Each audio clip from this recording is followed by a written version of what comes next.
Everybody, welcome back to Off the Wall. I'm Mike. And I'm Sol. We are taking a look at the new Henry Selick movie, his first one since Coraline. It is called Wendell and Wild. It stars Keegan-Michael Key and Jordan Peele and a slew of others. It's actually quite a few names in this movie. It's an animated kind of gothic horror comedy thing Yeah. about two demons named Wendell and Wild who were attached to a young woman named Kat, and shenanigans ensue. Yes. Weird, weird shenanigans. There's a third. They need a third demon in this one with another W name named Weird because this movie's weird. Yes. It's this movie is very weird. They does a lot of little things really good.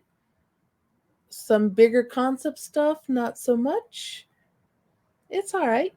Yeah. Now, for those who think, oh, Henry Selick, that sounds familiar. Yeah, he did Coraline, he did Corpse Bride, and he did The Nightmare Before Christmas.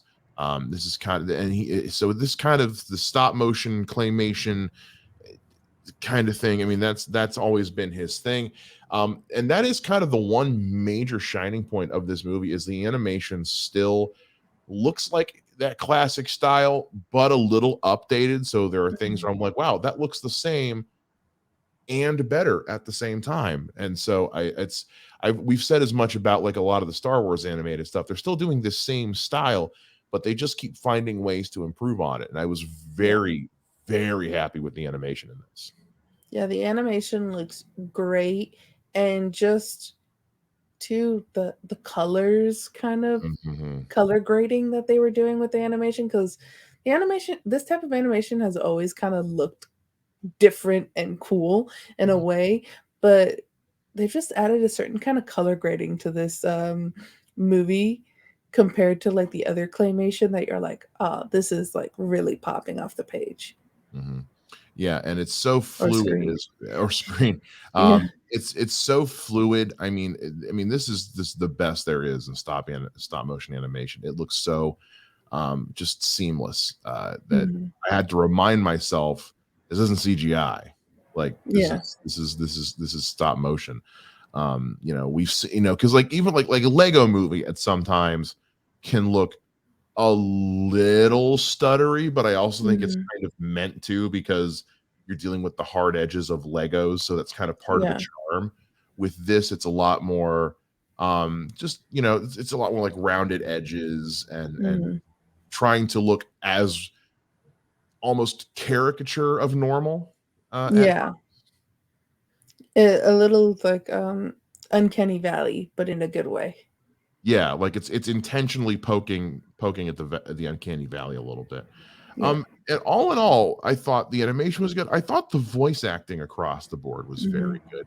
You get Key and Peele together, and that's already most of your work done right there. As long as they're good, everything else you can kind of slack off. But I mean, we had some the young woman Lyric Ross, who I'm not familiar with, who was the voice of Kat, I thought was very good. Angela Bassett is very good in this. I did not know James Hong was going to show up in this, but I'm never sad when James Hong makes an appearance. Yeah. And the funny moment of too, when I was watching it, and you have like the three girls in the school who have British voices, and I was like, what is going on? Why are there British people in this movie? And then you find out later. Yeah, so if you're rich and evil, you're British. That's Star Wars rules, Wendell and Wild rules. Like that's just life rules. Life rules. Yeah, if you're rich and a bad person, you have a British accent. That's just the way it is. So Bogz is evil, guys. Bogz is evil, but I think we already knew that. Yeah. Bogz is you don't get to be that devilishly handsome and British and not be evil. That's just not that's not the way the world works. I don't make the rules. I just enforce them. Okay.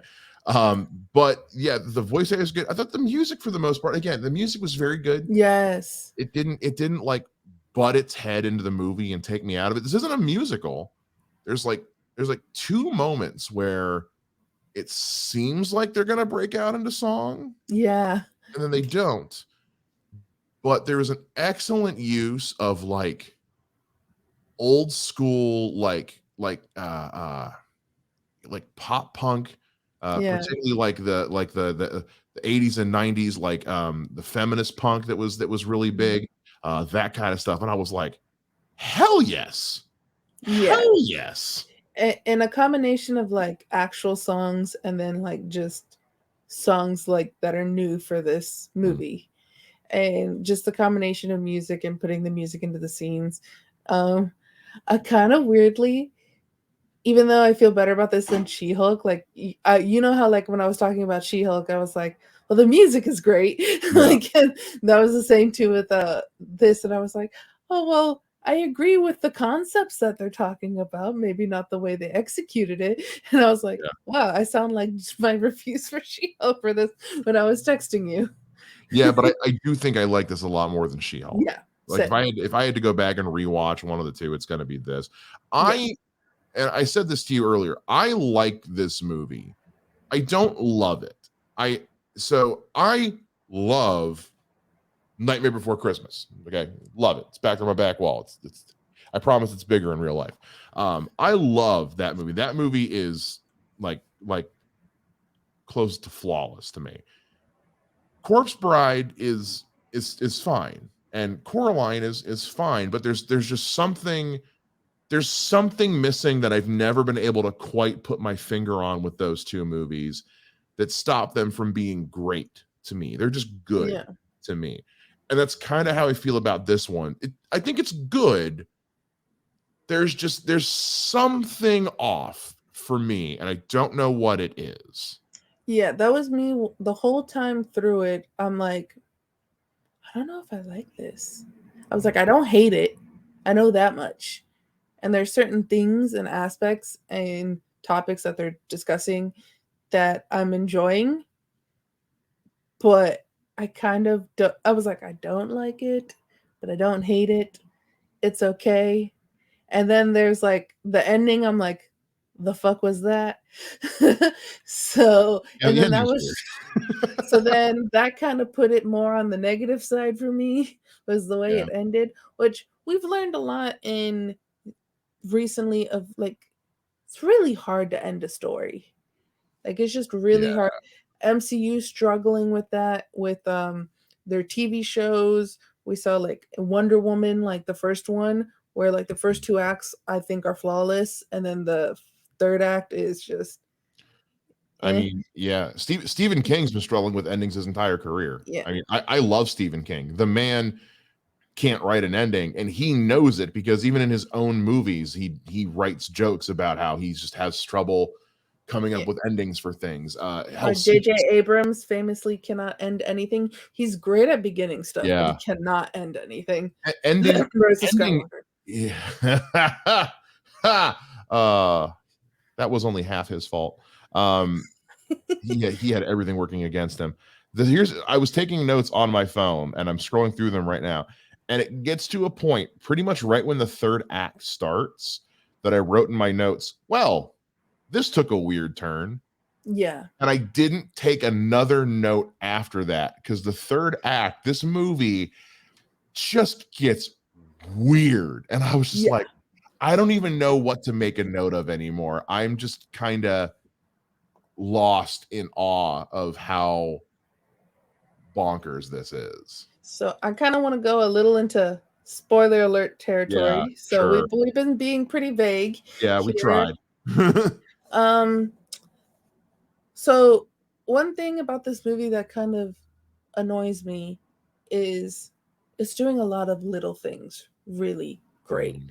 Like first off, we got a trans boy in this movie, and I love that. And it's not really like forefront, like, hey, look, there's a trans guy here. Like it's just like It's he's easy to normally miss. there, and it's normal for him to, and he's also the best character. Raul is the best character in Oh, this, Raul's great. and I think that should be normalized more in movies and TV shows, and especially stuff that like kids are going to be watching. Like, yeah, these people exist. They're normal people. They Mhm. go to school. They're just like us. I loved that. I loved seeing that representation. There was like little things like with the hair stuff, the Oh yeah. the I was just like, as someone who uses a lot of hair products and is testing hair products all the time on my hair, because I got that kinky, curly, or as Target calls it, textured hair. I'm lucky to have hair, so I mean. Right. And the fact too that we're like, yeah, this cream, like, is not going to be working on hair plugs. Like, they make that joke. And like Right.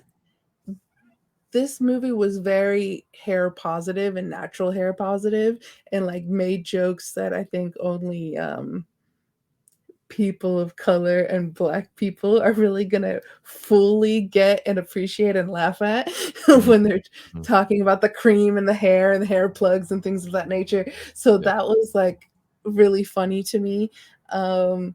And so there's these like little great moments, or Raul as an artist and like what he's doing to shine a beacon on all the houses to paint Oh, I the loved love. that. Loved But this movie, it's gets very convoluted, has a lot of little things, and it does a really bad job of doing like a full story, like a Yeah. where like show more of Raul, like what he's doing, and kind of like how that, or at the end when like the big bad comes out, and then he's just like, oh, a painting of a parent protecting their child. Oh, I'll be good now.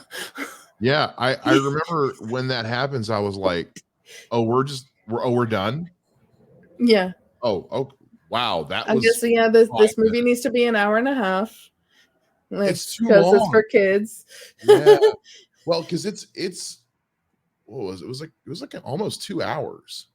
No, it was an if you take out the credits, it's an hour and a half movie. It's a Okay, 90 yeah. minute Got a movie. lot of well, it's got a lot of Yeah. animators, but Yeah. yeah, it's but I think it honestly felt a little long, but Yeah. also I think that's more of a pacing issue Yeah.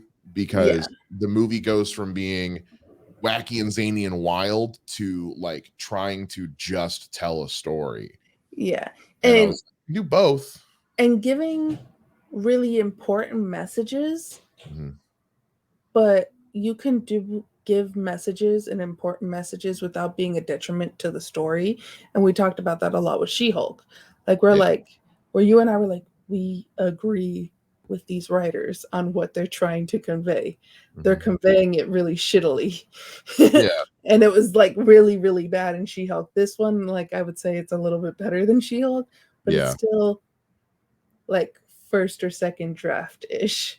Because there were moments where it was the writing was wonderful, but there Yeah. were some where I was like, huh? At the very, very end with the parents. Like, that Yeah. was like, This is a show that I felt like would have been better served as like a series, as like a yeah, as a series. movie, as a series, yeah. Yeah. And I found myself saying that about a couple of things I've seen lately where I'm like, a lot of it's with the pacing and the story they're Mhm. choosing to tell. I'm like, I feel like if you had done this as a series, I might be a little more invested and you might have a Yeah, little more room to play because we go through, I'd say, about half the movie without really fully grasping what the story actually yeah, is. Is this a story about Kat trying to get her parents back? Is it a story about Wendell and Wild trying to start their fair? Is it a story about saving the town from is the it evil British people. yeah, is it the Lorax basically? I Yeah, couldn't figure out. There was too many stories going on. I was like, yeah, you can cut one of these plots. and all combining at the end, and like, Yeah, and getting resolved very, very quickly, where like these kinds of issues don't get resolved that quickly. And to yeah. just like getting emotional impacts on stuff and then quickly going to something else. Like, you see her and her parents, and like you get the love that her parents have for her, but that's like for a Oh yeah, minute of the from jump. movie, Yeah, and then her parents die, and that's yeah. like in the first few minutes of this I movie. made a joke of that. I was like, oh, so we're just starting off here. Oh, okay. You know, I was just like, okay, so this is a Disney movie. Parents are dying at the Yeah. So beginning. we're starting off with that. Like we're oh no, we're not even starting with dead parents. We're starting with the death of the parents. Like, not just, oh, here's Kat, her parents died, we learned about it. It was like, no, we're gonna watch her parents die. And then in, kids. And then they were like, oh, and then I got into and they did a lot of the tell not show at the beginning, especially like with her like going to foster home and then going to juvie and all that, and it's told in a minute. It's told as part of the credits, pretty much. Yeah, and you're just kind of like, okay, and then you get like only a little bit of her like punching the girl or like pushing her, but then like the brick falls, so then she's like, oh, you saved me, and then so you see only like a little bit of the violence that might have gotten her into juvie, but you don't really know, like you're just like, oh, she's troubled, but like you don't know why or what she did or any of that. Well, it was a weird choice, because then when we get to later, when sister the one voiced by Angela Bassett, Sister Helly, is doing the ritual to split her bind with Wendell and Wild, we revisit all the stuff she did. We see her push this boy down some stairs. We see her get in, and I'm like, why did we need to? We already saw this earlier. Why are we revisiting it now? I'd rather, honestly, don't show me it in the beginning and let part of the mystery be like, what did this girl go through to get this part? And then we can have that reveal of, oh, she wasn't like here's what happened. Or show me in the beginning, show it to me as her doing what looks like bad things, and then in the later part show it to me where, oh no, they were misunderstood actions, and they kind of did half and half of each. Yeah. So there's that problem with that consistency in this. Like, it's a lot of really good ideas, just missed the mark a little bit on actually doing them.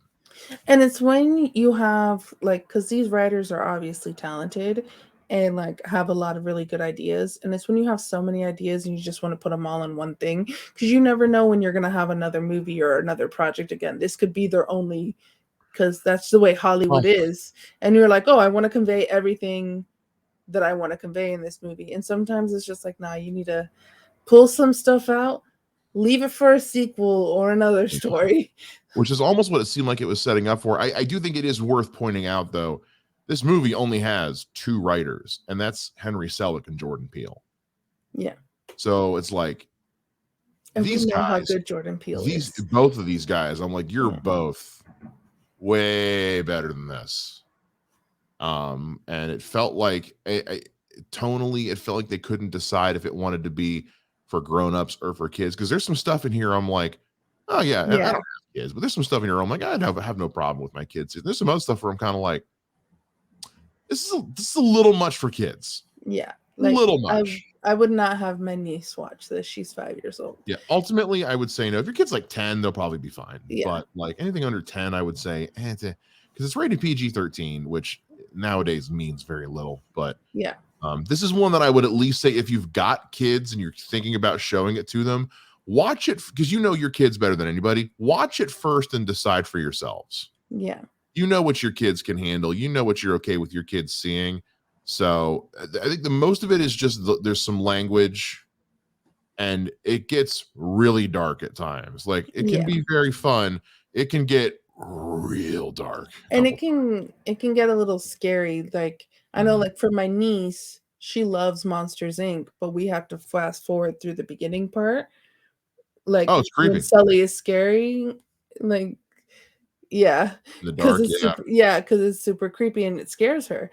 And so, yeah, because there was definitely moments in this where I'm like, this is for a child's audience, and sometimes when you're an adult, things are just not for you, because like there were some things that were very overt, but you kind of have to be that overt when you're doing something for children. Oh yeah, because, no, you can't be subtle with kids. Yeah, you got to be black and white with kids. And so I was just like, okay, this is very much for a kid, And then there's moments when, yeah, it was more adult-like, and I was like, okay, if this is a movie for adults, like a cartoon movie for adults, then you need to be more subtle. Then these overt stuff is not the way to go. But if this is then for kids, then yeah, the overt way is the way to go, and it's just not for me, you know? Because there's some stuff that because like going back to Raul being trans, like I didn't pick up on it until almost the end of the movie where it just kind of clicked with me. I was like, wait a minute, this is an all girls school, but name's right. And then everything fell into place. I was like, oh, okay. Because there's the moment with the mom on the phone talking to her boss and like, I have a son. That's right. I said a son. And I was like, okay, does her boss the dick and forget what kid she has? It wasn't until later that for some reason it just all clicked with me, and I was like, oh, I knew immediately. Okay, I knew. I think I missed the line where they said it was an all girls school or something, so it didn't click with me. Like what? So, but again, it was handled because you see in a lot of properties where they'll have a character who's LGBTQ plus, what have you, in one way or another, and that's their entire personality. They have no other discernible qualities or characteristics. Hey. Yo, like that's it. Like and which nothing wrong with those people that exist because they do exist and I love them. Right, but that's least, not all of LGBT. Right. So you can usually tell when the writing is pandering. With those characters because they give them no other qualities whatsoever. Raul, we learn immediately is creative, artistic, dedicated to his mom, and is just trying to do his own fierce friend. Yes, and just trying to live his life. Just trying to live his life. That's all. And so we learn a lot about him early on. We learned a lot about these characters early on, actually. I was actually surprised how much I enjoyed the three preppy girls, because those are three characters. The three British preppy girls. But I was just like, why? That was the moment where I'm like, why is there British accents in this? But you know what? These are three characters that could have easily just be written as mean girls. Yeah, 100%. Which is exactly what I thought they were going to be. You talk about subverting expectations when they're like, by the end, no, they're all cool. And I was like, oh. And she goes against her parents. Oh, okay. All right, movie. You win this round. But we also haven't talked about the single most important thing in this movie.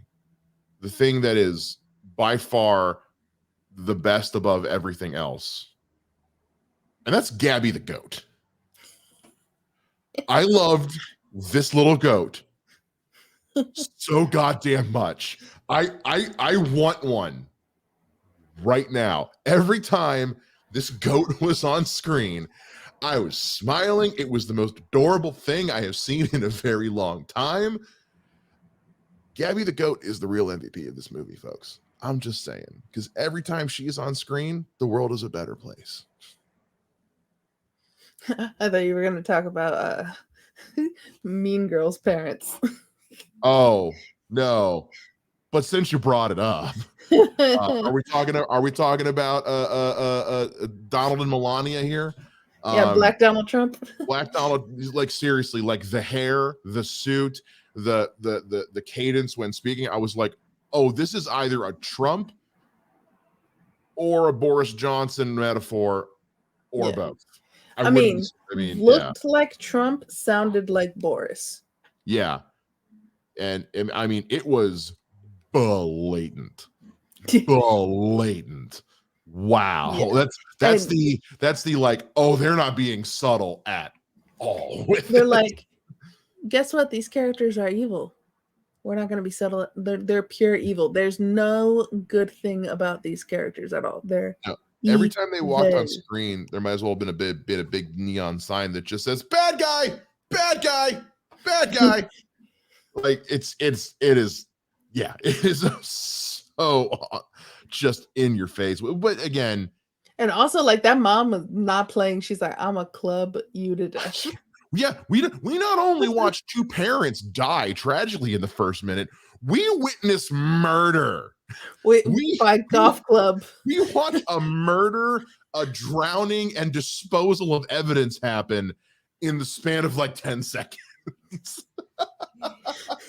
And then an attempted when he comes back to life. Yeah. It's just like, oh, beat the club again. We got to kill him again. Like, it's just, yeah. Again, it's one of those like, who is this movie for? I really don't know. I fully. I think 13 to like 16-year-olds. I think that's who this movie is for. Because I think the part of me that's nostalgic for Henry Selick is the part that really did end up putting this in the like category. I don't know if I'm ever going to watch it again, unless for some, I'll probably watch clips of it like on YouTube or something that I enjoyed. Mm-hmm. But I mean, I can in good faith recommend that you watch this if you're a parent and then decide for yourself. Like I said, if your kid can watch it, but yeah, it's hard for me. It's hard for me to say like an adult should watch it independently because I don't know how they're going to take it other than just that. It's if you've got a lot of nostalgia for this kind of animation, that'll probably get you through most of the movie. I just want to read this Rotten Tomatoes like user review because it has good. I think it's like 80% fresh by critics and like 79 by pulling it up right like now. Regular people. Currently sitting 80% certified fresh critic reviews out of 81 reviews, and audience score is currently 78% with over 100 ratings. Yeah. So Tom M, shout out to him. He goes, just okay in terms of entertainment value, a bit too weird for me to be engaged. And I was like, why is this man me? Yeah, it's weird. It's like I said at the beginning, it's a weird movie. Yeah. But I kind of expect weird from Henry Selick. And this is not to like downplay on weird because I love weird. And I like, and weird could be like really good. Normalcy is overrated, but you have to like pick one weird thing that we're like, oh, we're going to do this weird thing. And then also this weird thing. And then also this weird thing. And then we're going to put them all together. And it's just like, no, that's not how that works. And for a movie called Wendell and Wild take kind of a back seat. Yeah. Because we've barely mentioned them at all this movie. They're cool. They're great. It's Key and Peele. It's Key and Peele playing two demons that get crazy stoned on hair cream. I mean, and then like honestly their job is putting hair cream on their father, who is Satan, basically Beelzebub, who is voiced by Ving Rhames. Yeah, who's not doing a character, he's just being Ving Rhames. Yeah, and every time he would speak, I would just go, "We have the meats," because he's the Arby's guy. Yeah, so it's and Bubbles and Lilo and Stitch. Yeah. I mean, Ving Rhames is Ving Rhames. Everybody loves Ving Rhames. He's got a theme park on his belly. And that, I love when he comes up through the earth and he's like, my theme park doesn't need a remodel. And he's destroyed the park. And they're like, well, it does now. But yeah, his whole thing, their job as his sons, they live in his nose and they put hair cream on his hair to have it grow back. And then they have to continually do that. And that's part of like, see, this is why the hair cream doesn't, like these people that you brought back from the dead with it are going to die because look at my hair. Like, it's temporary. And but it also gets you crazy high. And what's funny too, in it is like, you do get a little bit of foreshadowing, but it's like slight little mentions of like that guy who's like the janitor on the wheelchair has his children in bottles, like in mason jars, who then get returned, but returned as demons cut up in mason jars. And he's like, and he's totally cool with that. Like, I would feel that Satan, even if he agrees and then he sees the condition that his children are in, would probably be like, no. But he's like, oh, hello. I forget their names. But it's like, oh, hi, Sandy, or hi, so-and-so. Like, nice to see you again. And they're like an eye floating here and a hand floating here. And I love my children no matter what state they're in. Cool. Your kids live in your nose, buddy. Yeah.